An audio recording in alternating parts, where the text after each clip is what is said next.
Bonjour à tous, aujourd'hui sur No Education, nous allons chercher à démontrer la formule de Binet et voir son lien avec la célèbre suite de Fibonacci. Avant tout, il est nécessaire d'aborder un point mathématique qui nous servira à la résolution du problème. Une suite récurrente linéaire d'ordre 2 est une suite pouvant s'écrire pour tout entier naturel n sous la forme u de n plus 2 est égal à alpha u de n plus 1 plus bêta u de n, avec alpha et bêta deux réels fixés.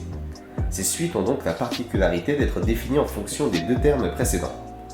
Le cours de mathématiques nous dit également qu'à chaque suite récurrente linéaire d'ordre 2 est attribuée une unique équation caractéristique E de la forme r carré est égal à alpha r plus bêta.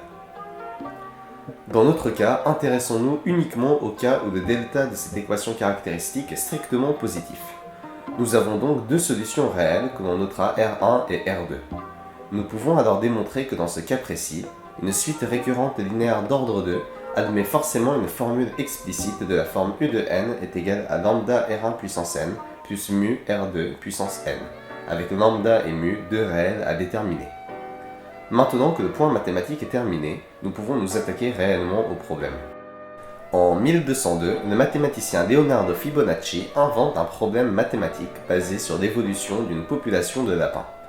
Dans ce problème, on s'intéresse au dénombrement de couples de lapins dans une population au fur et à mesure des mois qui passent. Il part du principe qu'un couple de lapins adultes met au jour en moyenne un nouveau couple de bébés lapins qui devront cependant attendre un mois avant de pouvoir se reproduire. En commençant au mois n est égal à 1 avec un couple de bébés lapins, voici ce que donne le problème. Au mois n est égal à 2, le couple d'origine est simplement devenu adulte. Au mois n est égal à 3, le couple initial est resté et de plus a engendré un nouveau couple de bébés lapins. Au mois suivant, le couple initial est toujours présent et continue d'engendrer un nouveau couple de bébés lapins et l'ancien couple de bébés lapins est quant à lui devenu adulte. Ces patterns se reproduisent donc au mois suivant et ainsi de suite. Il suppose également que le premier couple de lapins est déposé au début du premier mois. Il y a donc 0 lapins au mois numéro 0. Le problème de Fibonacci consiste alors à compter le nombre de couples de lapins, bébés et adultes, à chaque mois, et nous pouvons très facilement montrer que le nombre de couples de lapins pour un certain mois donné est égal à la somme des populations des 2 mois précédents. Comme solution à ce problème, il propose alors une suite qui portera son nom, la suite de Fibonacci. Cette suite possède cependant un réel inconvénient. Pour déterminer la population de lapins pour un mois donné, il est nécessaire de connaître la population des 2 mois précédents. C'est pourquoi, en 1843, à la suite des travaux d'Euler et de Moivre, le mathématicien français Binet cherche à déterminer une formule explicite de la suite de Fibonacci, pouvant donner un terme de rang n sans avoir à calculer tous les termes précédents. Et c'est cela que nous allons essayer de démontrer ensemble. D'après le problème des lapins, nous avions pu voir que la suite de Fibonacci se définissait suivant la formule de récurrence suivante. F de n plus 2 est égal à f de n plus 1 plus f de n.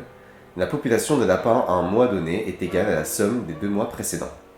Ce que Binet reconnaît ici est bien sûr une suite récurrente linéaire d'ordre 2, avec alpha et bêta tous deux égaux à 1. Nous pouvons alors remplacer les valeurs de alpha et bêta dans l'équation caractéristique générale E, et nous obtenons une nouvelle équation, r carré est égal à r plus 1. Autrement dit, r carré moins r moins 1 est égal à 0.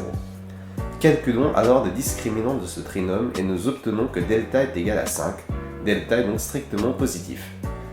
Il y a donc deux solutions réelles qui sont respectivement 1 plus racine de 5 sur 2 et 1 moins racine de 5 sur 2. Il se trouve que la solution R1 est un nombre très particulier puisqu'il s'agit du nombre d'or, habituellement noté par la lettre grecque phi. Dans un souci de simplification, nous allons également noter la seconde solution R2 par la lettre phi bar, soit le conjugué de phi. Le cours sur les suites récurrentes linéaires d'ordre 2 nous dit alors que la formule explicite de la suite de Fibonacci et de la forme f de n est égale à lambda fois phi puissance n plus mu fois phi bar puissance n.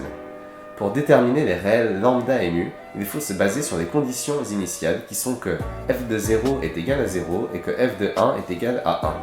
Cela nous ramène alors à un système que nous pouvons résoudre par combinaison. Je ne vous détaille pas davantage la résolution de ce problème à deux inconnus, puisque cela est beaucoup trop calculatoire, mais si vous avez un doute, n'hésitez pas à mettre la vidéo en pause pour pouvoir l'étudier de plus près. Finalement, nous trouvons que lambda est égal à 1 sur racine de 5 et que mu est égal à moins 1 sur racine de 5. En factorisant par 1 sur racine de 5, nous obtenons la formule de Binet. Pour tout n entier naturel, f de n est égal à 1 sur racine de 5, facteur de phi puissance n moins phi bar puissance n.